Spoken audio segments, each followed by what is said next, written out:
Now what we're going to try and do here is to find out whether the shape here, ABCD, is a parallelogram. In fact, we can see from the diagram that it isn't. It looks like a trapezium. But let's see how if it wasn't obvious, how would we calculate it?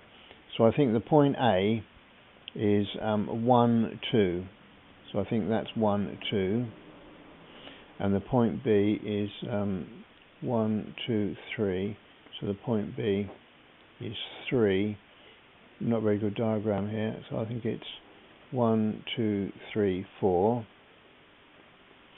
The point C is 1, 2, 3, 4, 5, 6, 7, 8, 9. So I think it's 9 along and it's 4 up. And I think point D is 9 along and same as A and is 2 up. So we need to find the gradient of AB, of BC, AD and a CD. Right, so the gradient of AB is equal to, so I'll take the 4 minus the 2 and then the 3 minus the 1. So the 4 minus the 2, the 3 minus 1, so that's okay. So that's 2 over 2, which is 1.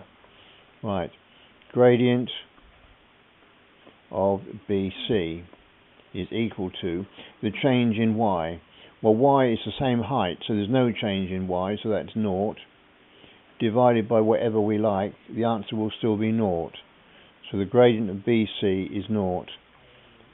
Right, what's the gradient of CD? So C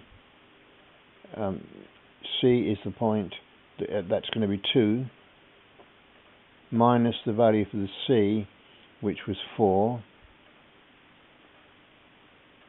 over, when we chose the 4, we had 9, so the x was 9. That's so the 2 goes with 9, so that's 9 minus 9, which is minus 2 over 0.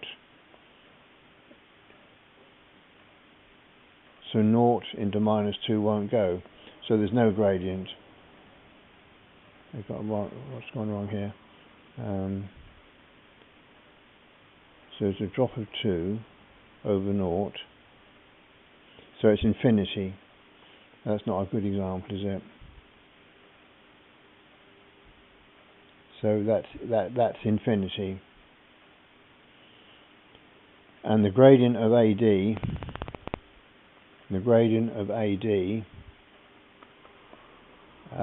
it doesn't go up at all, because it's on the level, so that's 0. So in fact, we have two the same. We have gradient 0 and gradient 0, which tells us that BC is parallel to AD, which in fact is obvious, and BC is not parallel to CD, so it is not a parallelogram. So it is not a parallelogram.